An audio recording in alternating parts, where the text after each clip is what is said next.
اور ہو سکتا ہے اس لاش کا بندوبست انہوں نے خود کر لیا ہو، کیونکہ میرا نہیں خیال کہ گورنمنٹ اتنی پاگل ہوگی، بیوقوف ہوگی کہ وہ ان کو پہلے سے ہی لاش پرووائڈ کر دے، اور وہ بھی ابھی معاملہ چلا نہیں تو اس سے پہلے ہی آڈیو میں یہ بات کی گئی ہے کہ جہاں ڈیڈ باڈی ہے وہاں پہ یہ کام زیادہ ہوگا، اور راولہ کوٹ کے اندر کر دو سب کچھ جو ہے نا، وہاں پہ ہنگامہ برپا کر دو، تبھی میرپور اور یہ مظفر آباد باہر مظفر آباد میں آئے گا۔ تو میرا خیال یہ ہے کہ یہ لاش ہو سکتا ہے انہوں نے خود فراہم کر لی ہو، یا جو انڈیا کا ایلیمنٹ ہے وہ اس کے اندر شامل ہے، اس کو پتا ہے کہ لاش گرے گی یہاں پہ تو مسائل پیدا ہوں گے، ہو سکتا ہے کہ وہ ایجنٹس آ گئے ہوں، کیونکہ مجھے نہیں لگتا کہ ہماری اسٹیبلشمنٹ ہے یا ہماری گورنمنٹ اتنی بیوقوف ہوگی کہ احتجاج سے 2 دن پہلے ان کو ایک لاش فراہم کر دے تاکہ وہ راولہ کوٹ کے اندر آگ لگا سکے۔ تو مجھے لگتا ہے کہ باہر کا کام ہے۔ آپ کو پتہ ہے یہ معاملہ سٹارٹ بھی اسی سے ہوا ہے، شاہزیب جو ہے نا جب اس کی ڈیتھ ہوئی ہے وہاں پہ، تو وہیں سے یہ سارا معاملہ راولہ کوٹ میں سٹارٹ ہوا اور وہیں سے یہ فائرنگ ایکسچینج ہوئی ہے۔ میں اسی کی بات کر رہا ہوں، اس لاش کی۔ ظاہر ہے شاہ زیب کو قتل کرنا میرا نہیں خیال کہ گورنمنٹ ہی غلطی کرے گی، تو یہ غلطی میرا خیال ہے یا یہ پوری سازش جو ہے یہ خود انہوں نے رچا لی ہے، یا پھر یہ انڈیا سے ان کو یہ لاش فراہم کی گئی ہے تاکہ یہ معاملات کو آگے بڑھا سکیں۔ اب جو سی ایم ایچ کی آئی ہے نا فوٹیج، وہ بڑی یار افسوسناک ہے۔ مثلاً اب ایک وارڈ ہے، اس کے اندر پیشنٹ جو ہیں وہ بیڈوں کے اوپر بیٹھے ہوئے ہیں، اور لوگ ٹھاٹھے باندھ کے اور اس کے بعد وہ اندر آتے ہیں، ان کے ہاتھوں میں بڑے بڑے ڈنڈے ہیں، اور انہوں نے اندر جا کے اکوپمنٹ کو توڑنا شروع کر دیا، ساتھ وہ کہہ رہے ہیں آگ لگا دو، اور ڈاکٹر ہے ان کو روکنے کی کوشش کر رہا ہے، ڈاکٹر کو بھی وہ پینٹا لگا رہے ہیں، پھر ساتھ کہہ رہے ہیں کہ آگ لگاؤ اور مریضوں کو ساتھ ہی مرنے دو۔ تو اس ٹائپ کی جو صورتحال، وہ جو فوٹیج ہے ویسے وہ بھی بڑی افسوسناک ہے۔ اس کے بعد ایک جو پولیس اہلکار ہے جو زخمی ہوا ہے سارے معاملے میں، اس کی جو زخمی شدہ آدمی تھا اس کو لے گئے، اس کو اٹھایا انہوں نے اور اس کو زد و کوب کرتے ہوئے اس کو قتل کر دیا، اور اس کی لاش کی بڑی بے حرمتی کی۔ تو یہ تو دشمن کے ساتھ میں نہیں کیا جاتا آپ، اور وہ راولہ کوٹ کا رہنے والا تھا۔ مسئلہ یہ ہے کہ وہ راولہ کوٹ کا رہنے والا آپ کا بھائی، آپ کا کشمیری بھائی، اور وہ ڈیوٹی دے رہا ہے، اور آپ نے اس کو گولی بھی مار دی، اور پھر اس کے بعد جو کچھ کیا گیا وہ بھی آپ کے سامنے۔ تو میرا خیال ہے جو اسٹیٹ ہے نا وہ اب مزید برداشت نہیں کر سکے گی، اور جس کو کہتے ہیں نکو نک ہو جانا، وہ ہو گیا ہوا ہے۔ اب میرا نہیں خیال کہ یہ عوامی ایکشن کمیٹی جو ہے سو کالڈ، اس کا کوئی ٹھکانہ اب بچے گا یا اس کے ساتھ کوئی رعایت کی جائے گی، مجھے نہیں لگتا۔ دوسرا یہ جو کہ امپریشن ہے نا کشمیریوں کے بارے میں، وہ دیکھیں کشمیر ظاہر پاکستان ہے، ہماری شاہ رگ ہے، اور شاہ رگ کی ہر آدمی حفاظت کرتا ہے، تو کشمیر کی حفاظت کرنا ہم سب پہ فرض ہے۔ اگر ہم پاکستانی ہیں، ہم کشمیر سے سائڈ پہ نہیں رہ سکتے۔ کشمیر کے لیے ہم نے خون دیا ہے، کشمیر کے لیے خون دیں گے، مزید قربانیاں بھی دی ہیں، مزید قربانیاں دیں گے۔ لیکن یہ جو کانسیپٹ ہے نا کہ کشمیری اپنا ہر حق سمجھتے ہیں، وہ میرا خیال ہے اب اس قسم کی حرکتوں سے وہ ختم ہو رہا ہے، اور پاکستان کے اندر بھی اب لاوا پھٹنے لگا ہے۔ اب لوگوں نے پوچھنا شروع کر دیا ہے کہ یار میں تو مظفر آباد نہیں جا سکتا، میں تو کشمیر کے اندر کوئی پراپرٹی نہیں خرید سکتا، وہاں پہ کوئی کاروبار نہیں کر سکتا، وہاں پہ کمپنی رجسٹر نہیں کر سکتا، اور صرف میں نے صرف ٹیکس دینا ہے اور وہیں پہ پیسے ان کو دیتے رہنا ہے۔ اور جو کشمیری ہیں وہ پورے پاکستان میں کسی جگہ پہ آ کے کاروبار بھی کر سکتے ہیں، کمپنیاں بھی بنا سکتے ہیں، امپلائمنٹ بھی لے سکتے ہیں، سرکاری ملازمتیں بھی کر سکتے ہیں، وہ سی ایس ایس بھی کر دے سکتے ہیں، پی سی ایس بھی، اور بڑے بڑے آفیسر ہیں اس وقت جو کشمیری ہیں جن کا تعلق ذات کشمیر کے ساتھ ہے یا مقبوضہ کشمیر کے ساتھ ہے، ان کے اوپر کوئی قدغن نہیں، پاکستان کے کسی حصے میں آباد رہ سکتے ہیں، اور کسی جگہ آباد رہ کے ووٹ دے کے وہ اپنے ایم ایل اے بھی بن سکتے ہیں، وزیر بھی بن سکتے ہیں۔ اچھا صاحب، کشمیر کے اندر جس کے پاس ڈومیسائل نہیں ہے کشمیر کا، وہ وہاں پہ پراپرٹی لے ہی نہیں سکتا، نہیں لے سکتا وہ، یعنی کہ پاکستان کا کوئی شہری نہیں لے سکتا وہاں، لیکن کشمیر کا کوئی بھی شہری پاکستان میں کچھ بھی کسی بھی حصے میں کسی جگہ کچھ بھی کر سکتا ہے۔ ٹھیک ہے، تو جبکہ یہاں سے بندہ جا کے وہاں پہ تو اپنا بینک اکاؤنٹ نکلوا سکتا، کیونکہ وہ ہے ہی نہیں، وہ ریاستی بندہ نہیں ہے، غیر ریاستی۔ ٹھیک ہے۔ دوسرا یہ ہے کہ پاکستان میں سب سے سستی بجلی وہاں پہ دی جاتی ہے، سب سے سستا آٹا وہاں پہ اویلیبل ہے، اور دوسرا 80% جو حکومت پاکستان ہے وہ بجٹ فراہم کرتی ہے، اپنی جیب سے حکومت پاکستان دیتی ہے، اپنی جیب سے، اور ٹیکس پیئر کے پیسوں سے وہ کشمیر کے اندر فراہم کیا جاتا ہے۔ ہم اور بھی کرنے کے لیے تیار ہیں، لیکن کم از کم تھینک فل تو ہونا چاہیے، بجائے اس کے کہ آپ تھینک فل ہو، آپ اپریشیٹ کریں، آپ یہ سمجھیں کہ پاکستان نے کتنی قربانیاں دی ہے اس کے لیے، اور کتنی بڑی فوج رکھی ہے، اور کتنا زیادہ بجٹ ہمارا اس کے اوپر خرچ ہو رہا ہے، کنزیوم ہو رہا ہے۔ آپ تھینک فل ہونے کے بجائے اور ایک دن پاکستان پیچھے ہٹ جائے تو انڈیا سے جو لوگ آئیں گے وہ کیا اشر کریں گے؟ سب ایک اور بہت بڑی چیز ہے، ہم اپنا ڈیفنس بجٹ جو صرف کشمیر کی حفاظت پہ لگتا ہے وہ بھی اربوں خربوں روپے میں ہے، وہ بھی الگ لگاتے ہیں، وہ اس بجٹ میں شامل ہی نہیں، وہ اس بجٹ میں شامل ہے۔ اب یہ دیکھو، اور اس کے بعد یہ میرا خیال ہے احسان فراموشی کی انتہا ہے کہ آپ پھر پاکستان کو گالی بھی دو، پنجاب کو گالی بھی دو، اور یہاں سے جو فورس آئے آپ کی حفاظت کے لیے آپ اس کے اوپر اٹیک بھی کرو، ان کی لاشوں کی بے حرمتی بھی کرو، تو یہ ناقابل برداشت ہے. یہ میرا نہیں خیال کہ اس کو کوئی شخص برداشت کر سکے گا. مثلاً آپ انڈیا کے ساتھ شامل ہونا چاہتے ہیں، کیا کرنا چاہتے ہیں؟ اور اس انڈیا کے ساتھ شامل ہونا چاہتے ہیں جس نے مقبوضہ کشمیر کے اندر نہ کوئی بچی رہنے دی، نہ کوئی بچہ رہنے دیا، نہ وہاں پہ بزرگ رہنے دیا، جو آپ کی قبروں کی بے حرمتی کرتے ہیں، وہاں سے لاشیں نکال کے ان کو لٹکاتے ہیں، ان کے ساتھ بے حرمتی کرتے ہیں ان کے. یہاں پہ کسی کی پراپرٹی محفوظ نہیں، وہاں پہ کسی کی عزت محفوظ نہیں. کیا آپ مودی کے پاس جانا چاہتے ہیں؟ اور اگر مودی کے پاس جانا چاہتے ہیں تو چلے جائیں. پھر یہی ہو سکتا ہے نا، اور کیا ہو سکتا ہے؟ صاحب انہوں نے قبضہ کرنا شروع کر دیا نا آرٹیکل 370 کے ریووک ہونے کے بعد. اب وہاں پہ عام جو ہندو ہے، جو انڈین ہے، وہ آ کے پراپرٹی خرید رہا ہے. اب وہ جو ان کا سٹیٹس تھا وہ بھی ختم ہو گیا. کشمیری وہاں پہ منارٹی میں بنتے جا رہے ہیں، وہ منارٹی بن جائیں گے. وہ چاہتے اور دوسرا جو ہندو جو وہاں پہ کیپچر ہو جائے گا، وہ کر لے گا پورے کشمیر کو کیپچر. بالکل صحیح. وہ کرنا چاہتے ہیں. کیا کرنا چاہتے ہیں؟ تو یہ میرا خیال ہے یہ بھٹکے ہوئے لوگ ہیں، ان کو اندازہ نہیں ہے کہ یہ کیا کر رہے ہیں. یہ اپنے پاؤں پہ کلہاڑی مار رہے ہیں. اس کلہاڑی کا ان کو نقصان ہوگا، فائدہ کوئی نہیں ہوگا. ایک چیز کیٹیگرائز کرنا بہت ضروری ہے کہ یہ جو ایکشن کمیٹی ہے اس کے ساتھ بہت کم لوگ ہیں. آج آئی جی نے بتائی یہ بات، آئی جی کشمیر کی بات کر رہا ہوں کہ 3 لوگ انہوں نے کہا جی اپنی فائرنگ سے ان کے جو ہے نا وہ مارے گئے. ایکشن کمیٹی کی بات کر رہے ہیں. 4 سیکیورٹی اہلکار انہوں نے کہا شہید ہوئے ہیں. بریفنگ دی تھی انہوں نے کہا جی کہ لاش کی بے حرمتی کی بات انہوں نے بھی کی، اور انہوں نے کہا سی ایم ایچ کا انہوں نے گھیراؤ کیا تھا اور اس کے بعد وہ گھیراؤ کھلوایا گیا. فوٹیج آپ نے اس کی خود دیکھ لی ہے. اور پھر وہ کہتے ہیں مارکیٹس کھلی ہیں، عوام اپنی روٹین کے کام کر رہے ہیں. تو کشمیر کی 99% عوام ہے وہ تو ان کے ساتھ آئی ہی نہیں ہے. یہ تو پرابلم وہی ہے کہ چھوٹا سا جتھا باہر آتا ہے، آ کے ہنگامہ رائی کرتا ہے اور نام پورے کشمیر پہ لگ جاتا ہے. یہی مسئلہ ہے نا، یہ مسئلہ. اور دوسرا اس کو گیئر کیا جا رہا ہے باہر سے اس کو بہت زیادہ سپورٹ کیا جا رہا ہے. اور پاکستان تحریک انصاف کے بھٹکے ہوئے لوگ جو باہر بیٹھے ہوئے ہیں، وہی سمجھ نہیں آتی کہ وہ اپنے آپ کو پاکستانی کیوں کہتے ہیں. پھر اگر آپ کو پاکستان سے اتنی نفرت ہے تو آپ پھر پاکستانی کہلانا یا پاکستانی کہنا بند کر دیں. آپ جس گورنمنٹ میں بیٹھے ہوئے ہیں آپ اس کے شہری بن جائیں. آپ بیلجیم کے ہیں تو بیلجیم کے سٹیزن بن جائیں. آپ نیدرلینڈ کے تو نیدرلینڈ کے سٹیزن بن جائیں. آپ برٹش ہیں تو برٹش بن جائیں. امریکن ہیں تو امریکن بن جائیں. آپ کیوں پاکستان کے ساتھ لٹکنا بھی چاہتے ہیں اور پھر اس کی بے عزتی بھی کرنا چاہتے ہیں؟ یہ بڑی زیادتی ہے. ویسے میرا خیال ہے گورنمنٹ کو یہ فیصلہ کرنا چاہیے کہ جو شخص پاکستان کے خلاف بات کرے ان کی پاکستان کی شہریت کینسل کر دے. انہیں کہا جی بس ہمیں ضرورت ہی نہیں آپ کی، آبھار ہے. کچھ لوگ ایسے ہیں جو پی ٹی اے کے سپورٹر تھے اور اس وقت وہ بظاہر ان کا ساتھ دے رہے ہیں ایکشن کمیٹی کا، بیٹھے ہیں ملک سے باہر، پاکستان کو کھلی گالیاں دے رہے ہیں بیٹھ کے. اب وہ بغض پی ٹی آئی والا بھی نکل رہا ہے جو میڈیا سیل کی بات کر رہا ہوں. اگین میں ناٹ پولیٹیکل پارٹی سے ہمارا کوئی پرابلم نہ کبھی ہے نہ کبھی ہو سکتا ہے. ہمارا پولیٹیکل پارٹی ویسے خود بھی تنگ ہے ان سے، بہت تنگ ہے. وہ انہوں نے ہائی جیک کیا. اچھا صاحب یہ جو ڈیم بنا تھا کشمیر میں، اس ڈیم کی جو زمین لی گئی تھی کشمیریوں سے، اس کے عوض سارے کشمیریوں کو، میرپور کی بات کر رہا ہوں، پاکستان میں پلاٹ دیے گئے. بنگلہ ڈیم جو ہے پلاٹ دیے گئے پاکستان میں ساروں کو، بڑی زمینیں دی گئی اور وہاں پہ آج بھی کشمیری آباد ہے. اور دوسرا کمپنسیشن دی گئی بہت سارے لوگوں کو. اور کوئی ایسا بندہ ملک سے باہر بھی سیٹل کروایا گیا. ملک سے باہر بھی سیٹل کیا.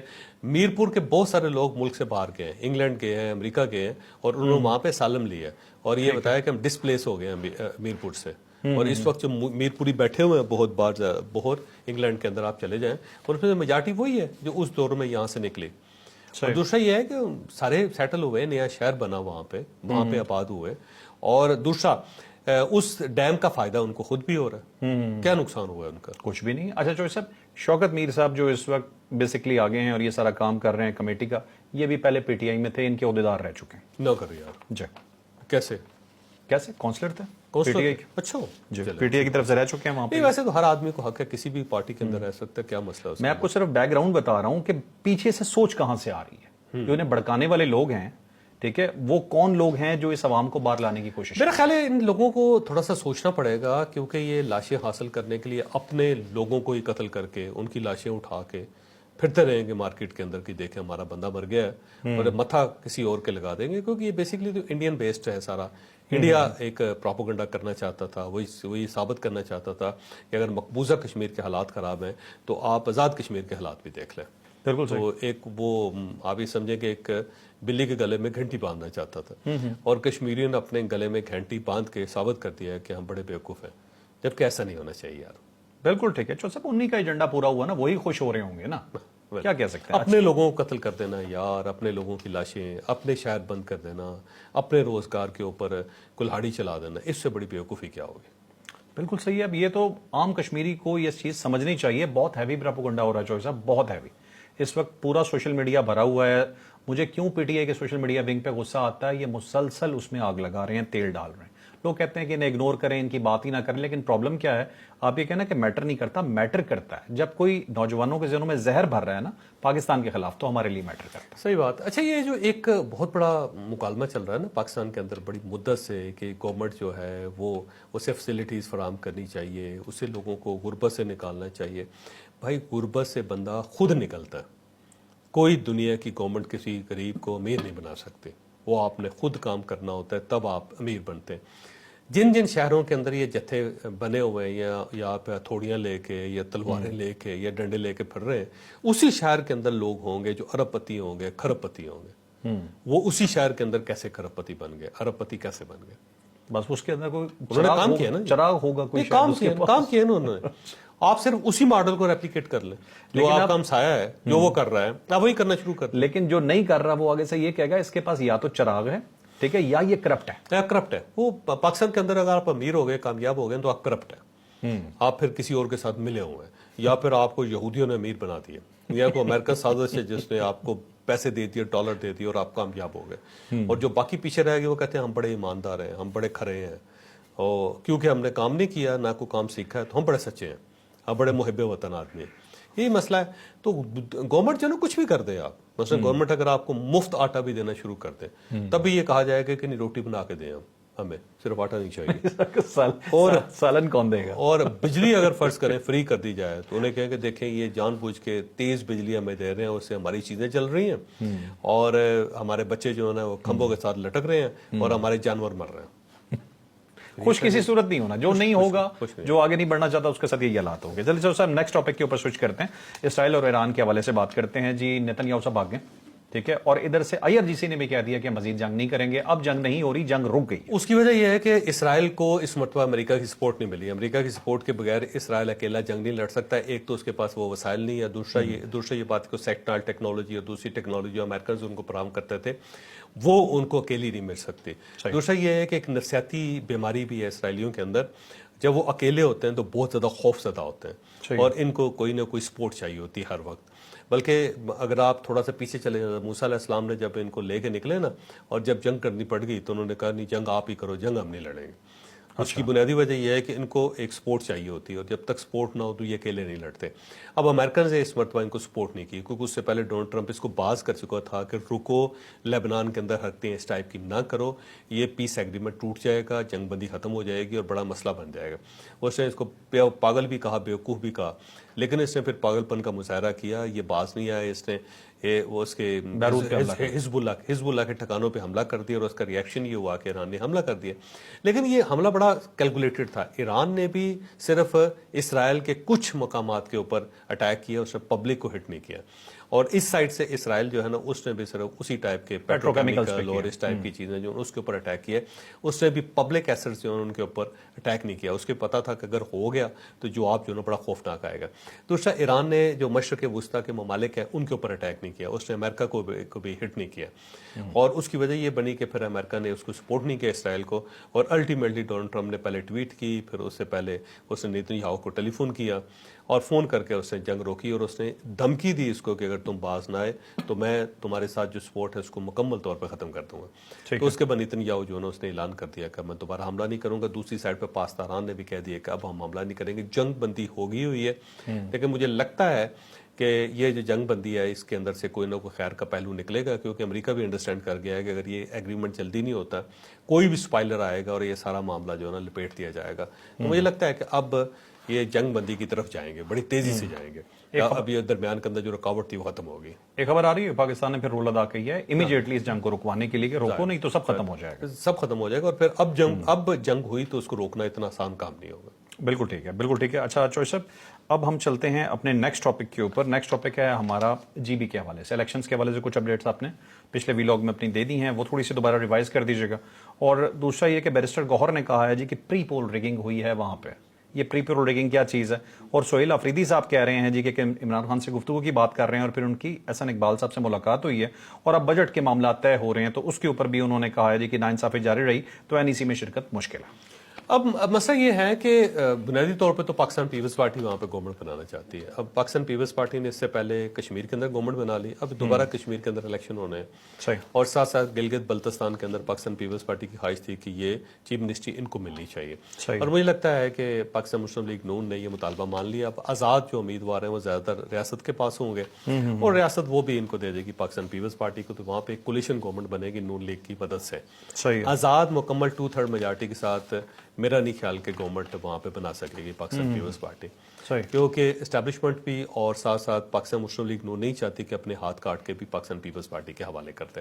ٹھیک ہے. تو یہ وہاں پہ جو مطالبہ تھا ان کا پاکستان پیپلز پارٹی کو پورا ہو گیا, اور پورا ہونے کے بعد مجھے لگتا ہے کہ بجٹ جو ہے اس کے اندر جو رکاوٹ پاکستان پیپلز پارٹی نے ڈالی ہوئی تھی اس سے پیچھے ہٹ جائے گی. اب اس سے تھوڑا سا ایک خدشہ یہ ہے کہ کہیں ایسا نہ ہو کہ آزاد کشمیر کی گورنمنٹ جو ہے اگلی جو 27 جولائی کو الیکشن ہوں گے اس میں کہیں فارغ نہ ہو جائے. تو ان کو میرا خیال ہے ایک گارنٹی چاہیے, تو یہ گارنٹی دے دے گی ریاست بھی, دے دے گی پاکستان مسلم لیگ نون بھی دے دے گی, وہاں پہ بھی کولیشن گورنمنٹ بن جائے گی اور وہاں پہ بھی وزیر اعظم آپ کا ہوگا. تو مجھے لگتا ہے کہ معاملہ جو ہے اس طرح سمیٹ دیا گیا ہے. باقی پاکستان تحریک انصاف ہے, پاکستان تحریک انصاف اس گیونگ صورتحال میں وہ یہ بھول جائے کہ اس کو کسی نہ کسی سائڈ سے ریلیف ملے گا.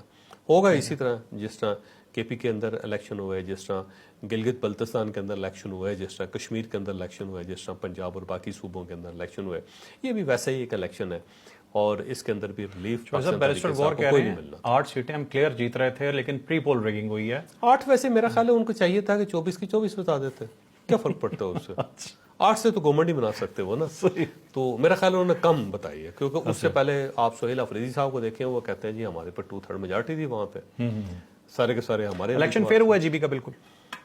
پاکستان جیسے ملکوں کے اندر کوئی الیکشن فیئر نہیں ہوتا, لیکن اس دفعہ ویسے کوئی ریگنگ کا الزام ایسا آیا نہیں ہے کہ پولنگ میں کوئی ریگنگ ہوئی. ہاں نہیں, وہ کہتے ہیں تھوڑا سا ڈیلے ہوا ہے فارم 45, لیکن الٹیمیٹلی فارم 45 مل گیا تھا. بالکل ٹھیک. اور پی ٹی آئی صرف وہ کمپلین کر رہی ہے کہ جی ہمیں موقع نہیں دیا گیا اور ہمارے امیدوار جیتے ہوئے تھے ان کو ہرا دیا گیا, ہمیں فارم 45 پورے نہیں ملے. پاکستان تحریک انصاف نے یہ کہنا تھا 24 کی 24 اگر سیٹیں بھی مل جاتی, پھر بھی انہوں نے کہنا تھا کہ اگر یہ 70 سیٹیں ہوتی تو ہم 70 پہ جیت جاتے. ٹھیک ہے. سہیل افریدی صاحب عمران خان کی ملاقات کو جو لنک کر رہے ہیں بجٹ کے ساتھ, کہ ملاقات بھی کروائیں, ملاقات ہو پائے گی نہیں ہو پائے گی اور بجٹ میں ساتھ دیں گے؟ مجھے لگتا ہے ہو جائے گی ملاقات, ہو جائے گی اور بجٹ میں بھی ساتھ دے دیں گے. بجٹ میں ان کو ساتھ دینا پڑے گا. ٹھیک ہے. ایل ایف سی وارڈ وغیرہ باقی سب چیزیں. آپ کو یاد ہے جوش صاحب 26 نومبر کے بعد ایک الزام لگایا گیا تھا کہ سینکڑوں لوگ شہید ہو گئے, خدا نہ خواستہ پاکستانی تھے, ہم کس طرح ہم تو سوچ بھی نہیں سکتے تھے. سیم کام اب ہو رہا ہے راولکوٹ میں اور کشمیر میں, کہا جا رہا ہے سینکڑوں لوگ شہید ہو گئے. وہ ایک بندے نے مجھے اس کا میسج آیا, اس نے کہا 300 بندہ مر گیا. میں کہا خدا خوفی کر گیا, 300 بندہ جنگ میں نہیں مرتا. اور اوپر الزام لگاتے ہیں لاشیں بھی غائب کر دی گئی, سب غائب کر دیا, مطلب ان کے لواحقین بھی غائب کر دیا. لواحقین بھی, مطلب یہ وہ کیا ڈاؤن لوڈ ہوئے تھے لوگ, وہ کون لوگ تھے جن کا پتہ ہی نہیں کہاں سے آ گئے, کہاں سے وہ آخر اس کا کوئی گھر ہوگا, شناختی کارڈ ہوگا, کوئی بندہ ہوگا, کوئی اس کی ماں ہوگی, باپ ہوگا, کوئی بھائی ہوگا, کوئی بہن ہوگی, وہ کہے گی بھائی میرا بھائی مسنگ ہے یا میری بہن مسنگ ہے. جب وہ کسی سائڈ سے ہے کوئی نہیں, بس وہ کہہ دیتے ہیں, کہنے میں کیا حرج ہے, وہ ان کی بڑی مہربانی. 300 کا ہے وہ 3000 کہہ دیتے, تو ہم کیا بگاڑ سکتے تھے ان کا. دکھ کی بات یہ ہے کہ دوبارہ جب کبھی ان لوگوں سے پوچھا جائے گا تو یہ اس پہ بات کرنا بھی پسند نہیں کریں گے. کہا وہ ذرا ان کے لاشیں پوری کر کے دکھاؤ, کہیں گے نہیں 278 ہوئی تھی پوری. وہ کہہ دیا, ہم نے کہہ دیا بس. عرفان خان کی چھوٹ دیکھو بس. تو یہ تو ناظرین آج کا ویلاگ یقیناً آپ کے لیے انفارمیٹیو رہا ہوگا. آخر میں جاتے ہوئے صرف اتنا پیغام کہ کشمیری ہمارے بھائی ہیں, پاکستانی اور کشمیری ایک ہی ہیں. آپ جو بھی کر سکتے ہیں, کرنا چاہ رہے ہیں, آپ زور لگا کے دیکھ لیں. آپ پاکستان اور کشمیر کو الگ نہیں کر سکتے, چاہے یہ کوئی کمیٹی والے ہوں, چاہے کوئی انڈیا والے ہوں, چاہے درمیان میں کوئی اور سپوائلرز ہوں. تو پاکستان زندہ باد اور کشمیر بنے گا پاکستان.